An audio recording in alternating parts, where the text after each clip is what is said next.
You are Locked On Packers, your daily Green Bay Packers podcast. Part of the Locked On Podcast Network, your team every day.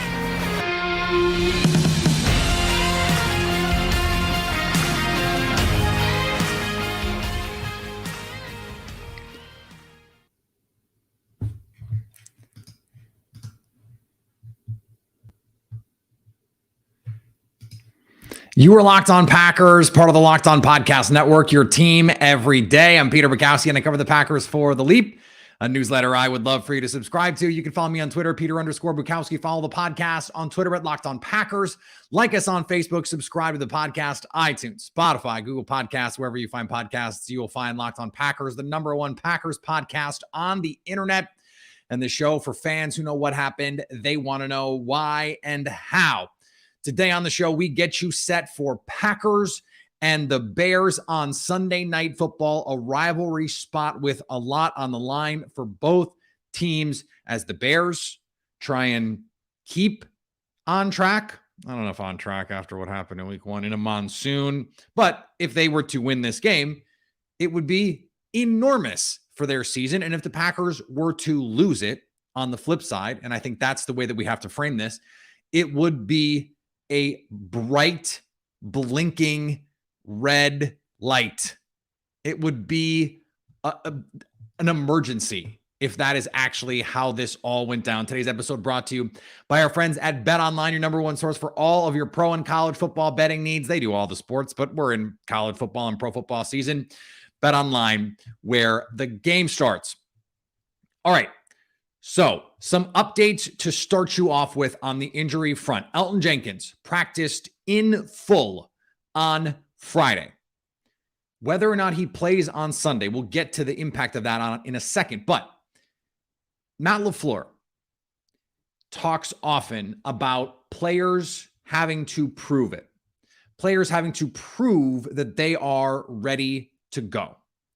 And then Matt LaFleur gives them an opportunity in practice, and you have to, in most cases, especially off long-term injuries, get a full practice in before you're able to get cleared.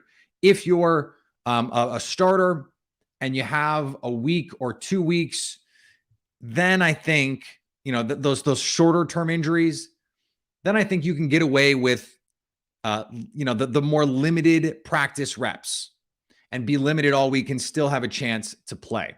But Elgton Jenkins going full on a Friday, not a Thursday, not a Wednesday, a Friday, you do that with the idea of, okay, let's see how he progresses. If he wakes up Saturday morning, no issues, he's starting. Now, I'm not saying that's going to be what happens, but I'm saying that is how this tends to work. Him being a full participant is the best sign yet that he is making really good progress. If not this week, I would think almost certainly next week. But I am now to the point where, and I predicted he would play last week. I am going to eschew predictions because I don't know what to believe with these guys right now.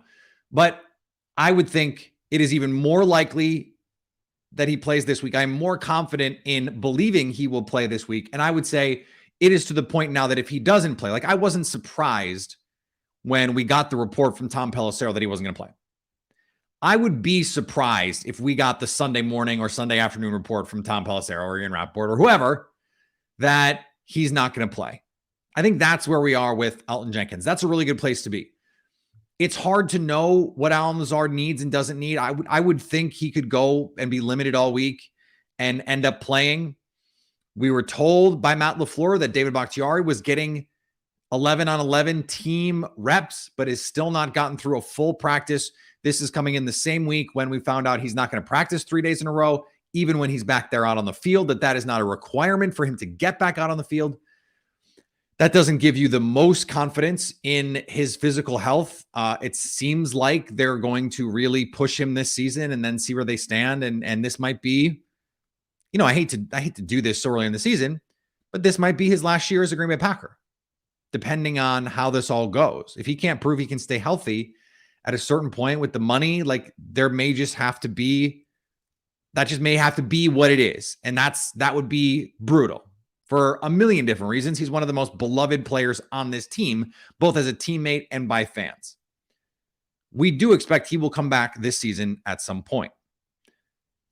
We talked about this a little bit last week, but Elgton Jenkins' return has all of these tack-on effects. Oh, and I should mention, Jon Runyan Jr. did practice in a limited capacity on Friday. I would think he is one of those guys that would not have to have a full practice, that assuming he comes out of practice, having, managed to get through the protocols and all that stuff, that he would play on Sunday, assuming they don't think Zach Tom is just a flat-out better option. Because that is in play here too. And I want to take you back to last year where Royce Newman won the right guard spot outright. Lucas Patrick was the left guard. JRJ was not a starter. And I was screaming about that because I felt like he had earned a starting role and should have continued to be a starter. Lucas Patrick has to play center. I think he gets hurt first, if I'm remembering this correctly. And then Josh Myers, he goes and plays for Josh Myers and then Runyan Jr. gets to just stick at left guard. Follow that into this season. Lucas Patrick out the door. He's in Chicago now. Still unclear what exactly is going on there because he's not on the injury report, but hasn't been snapping. We heard Lauren Cox on the crossover talk about kind of what a weird situation that is. But if Elgton Jenkins is back, what that does is give them, and Jon Runyan Jr. makes it through protocol, it gives them all of their complement of interior offensive linemen, and then you just pick who the best three guys are. So Josh Myers is going to be the center. And then after that, we don't know. But if Elgton Jenkins can play at right tackle, now Royce Newman, an option to play at right guard, upgrade. Jon Runyan, left, let's say he's healthy enough. He plays at left guard. That's good. And then maybe you have Zach Tom at right guard. Maybe he gets a chance. I would be surprised if he could unseat Royce Newman this early in the season. But what you could also do, and the Packers have shown a willingness to do this, is have Zach Tom rotate in. We saw them do this with Elgton Jenkins as early as week 2 in 2019. He was rotating in and eventually took that job from Lane Taylor because Lane Taylor got hurt. As Bob McGinn always says, injuries have a way of working these sorts of things out. Well, now health, not injuries, are actually putting the Packers in a position where they are having to figure these things out. It's sort of the reverse problem, but offensive linemen, there's going to be injuries. Guys are going to get hurt. At some point, maybe Josh Myers goes down. Maybe you slide Elgton Jenkins into center. Maybe you give Zach Tom a chance at center. They are going to have more players in that interior who are going to be preferred starters. They would prefer Royce Newman be the starting right guard right now. They would prefer Jon Runyan Jr. be the starting left guard right now. Where does Zach Tom fit in all of this? We're going to see. I do think there is something to take from the Adam Stenavich. It's going to be a surprise on Sunday. And I don't know, maybe we're grasping at straws here, but David Bakhtiari has been doing these insurance ads. They did it in training camp where they did a promotion and they brought some people in, and it was a corporate sponsored event, VIP. Well, he released a tweet today with a video saying, now I'm ready to cruise into the regular season. And here's the promotion for, I don't remember the insurance company, no free ads. He didn't do that before week 1. And he wasn't ready to play. Is that a hint? Is that a hint that he's going to be playing in week 1, that he posts this now? Look, we're just getting these little breadcrumbs morsels. I would think no. I would think he needs to have a full participation practice for him to be able to go out there and play. But he's also a multiple-time All-Pro. And this is a game that the Packers absolutely have to win. So would it surprise me if they threw him out there? No, it wouldn't. All right, we're going to talk about this matchup specifically coming up. But before we do, let's talk about our friends at Turo. Turo is the world's largest car sharing marketplace. It's not car rentals. It's different. And it's in a lot of ways better. You can book the car you want, wherever you want it, from a community of local hosts. You get to take my car, for example. I like my car. You'd probably like my car too. And if it was on Turo, you could drive it. Browse a huge selection of vehicles from just about any occasion or budget across the US, Canada, and the UK. You can have a spacious SUV or a minivan for a family road trip. You just need a car to get from A to B. There's economy cars if you're on a budget. Test drive a new car if you want to just see how it drives and you don't want to deal with the hassle of a dealership and pushy salespeople. Who wants to deal with that? And many Turo hosts can deliver the car right to you. Every trip is backed by liability insurance. Terms and conditions and exclusions apply. Ditch boring rental cars and find your drive at Turo.com. So I want to talk. We got this question, great name in the chat, Poco Tornado, about Amari Rodgers getting snaps. And I'm not going to answer the question directly. I think we should, by the way, and I thought he should have, when the offense needs a boost the way that it does, and certainly did on Sunday, I don't know why you wouldn't just throw him out there and see what he could do. But I thought it was interesting, and we didn't get a chance to talk about this because we did the crossover. Matt LaFleur talked about being cognizant of playing too much 21 personnel, too much pony with two running backs on the field, and saying, well, we currently only have two running backs on the roster. They could bring up Tyler Goodson from the practice squad, Patrick Taylor. They could promote those guys. They could elevate those guys. But until Kylan Hill comes back, they only have two guys right now on the dedicated 53. And so you don't want to wear those guys out. And if you put them both on the field, you're putting extra snaps on a player who, in this case, only one of them can get the ball. So you want to save the mileage on your running backs. And so I guess what Matt LaFleur is saying is, okay, if I put Aaron Jones out there to run jet motion to give the ball to A.J. Dillon, I'm putting unnecessary miles on Aaron Jones. So why would I do that? And so they're being very choosy about when they decide to actually deploy Pony. This is Poco Tornado's question here because, okay, I get that. Put Amari Rodgers out there. Even if it's unlikely he's going to get the snaps, put him in the backfield. Run the play action. Use him as a jet motion man. Just get him out there and do some of the things that 21 personnel allows you to do to create matchups and dictate matchups and get your playmakers the ball in space. There wasn't, for me, enough of here's just get the ball to one of the guys and let them go do the thing. They did get Romeo Doubs on a screen. They got him on an end around. They got Christian Watson on an end around. They got Sammy Watkins on a little receiver screen on the RPO. I could have used so much more of that. So much more of that. If you're not getting those completions down the field, you have to be patient and take the underneath stuff. Take the screens. Take the manufactured receiver touches. They tried one running back screen all day in the red zone. It didn't work. The Vikings blew it up. The timing of it was all fakakta, and it didn't work.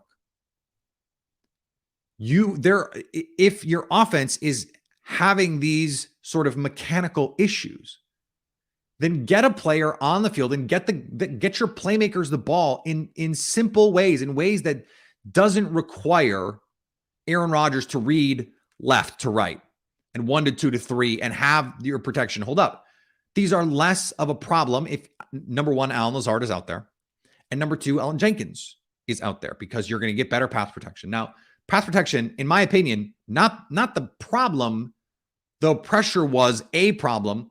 It was really, really, really well-timed pressure. Anytime the Packers had something deep, except for the first play, pressure blew it up and didn't give Aaron Rodgers the chance to set his feet and throw. And there were one or two plays where Aaron Rodgers just didn't make the right reads, didn't make the right plays. Didn't stand in there with pressure and fire knowing he's going to take his shot. I expect him to play much, much, much, much, much better on Sunday night. It's prime time. It's the Bears. Remember last year, the offense got off to a bit of a slow start. Aaron Rodgers got off to a bit of a slow start. And then Aaron went into Chicago and told an entire fan base, an entire organization, an entire franchise he owned them. And that he still owns them. And his entire life, he has owned them. And he is absolutely right. If there's a game we're going to get pissed off, locked in Aaron Rodgers, it's this one. And so, okay, I think that's true. But a great way to get your receivers involved is to just get them the ball in space. Christian Watson with the ball in his hand in space is good. Romeo Doubs, a little less so, but Amari Rodgers is tough to tackle in space.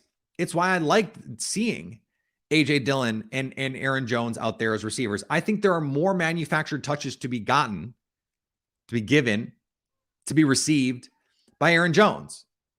More of that RPO look. You guys, you know I'm so annoyed at this point that we don't see that RPO like 10 times a game. Either hand it to A.J. Dillon on inside zone, or they ran a play action play where they actually had the pulling guard running some sort of lead power something. And it was just play action on this play. But I was like, yes, run that, please. That would be awesome. To run that RPO where it's either hand the ball to A.J. Dillon or throw the quick screen to Aaron Jones. They spammed these RPOs last year. Devontae Adams, it's either handoff based on box count or it's throw the bubble to Devontae. Just because Devontae is not in the building doesn't mean you can't just throw that. Now, they tried it with Christian Watson once. The timing was off. He didn't get his head around in time. Part of that is just the growing pains of young receivers and the lack of reps on all of this.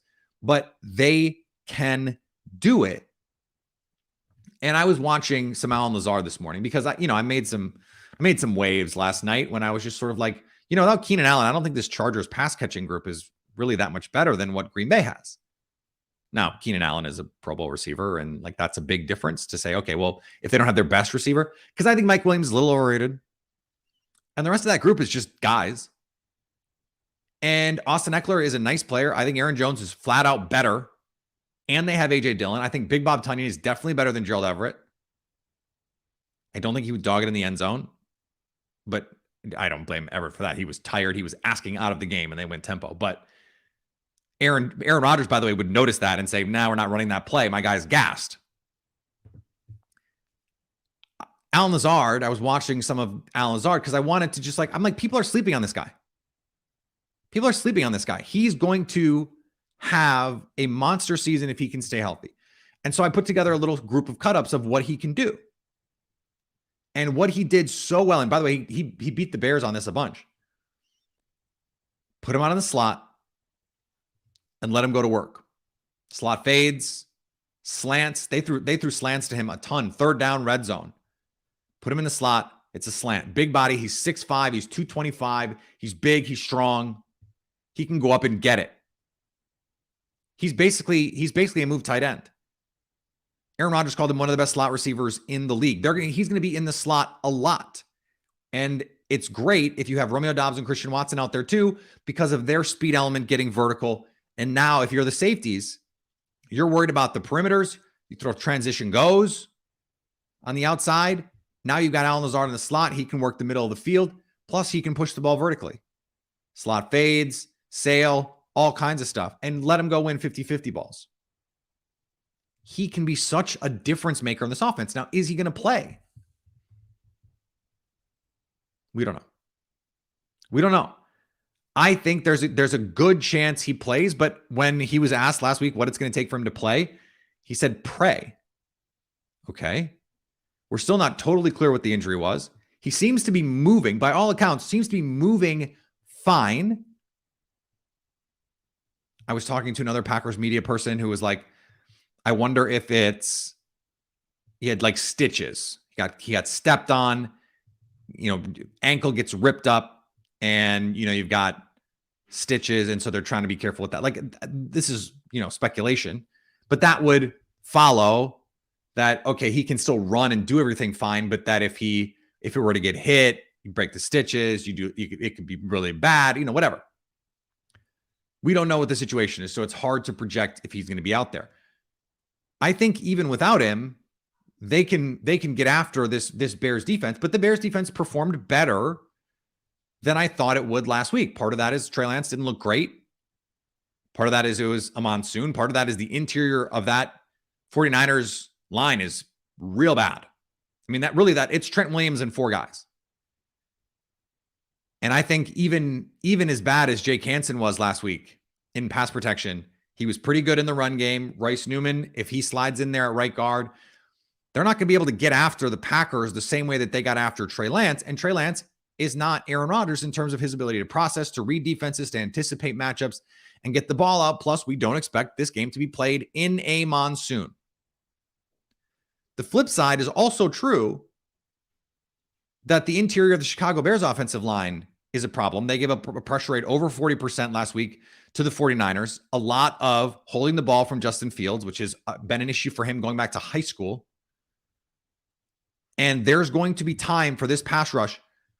Middle of that offensive line, Sam Mustipher at center, Tevin Jenkins at guard, Braxton Jones at left tackle, Larry Borum at right tackle. This is not a good offensive line at all. And the Packers have the front to get after it. If they got Cousins for 40%, and they've actually got some NFL players on that offensive line. Brian O'Neill's a good player. Christian Darrisaw played a nice game. Garrett Bradbury is a former first-round pick. Ed Ingram, top 100 pick. Like, it's not a great offensive line. It's a serviceable offensive line. I don't know if the Bears is. I think this Packers front can dominate in the trenches. Dominate in the run, in the pass. I think they can just eat up this offensive line. And if that's the case, all you have to do is not give up the big play. This was the problem in primetime last year, is they did give up the big play. They gave up the big play. Special teams was a disaster. So I think that'll help. But then they gave up 2 big plays. A Jakeem Grant, where it was just an end around and he did basically a punt return. So no wonder the Packers couldn't cover it. And then there was just bad tackling on a little underneath route where a Bear just takes off. Now this secondary looks juiced.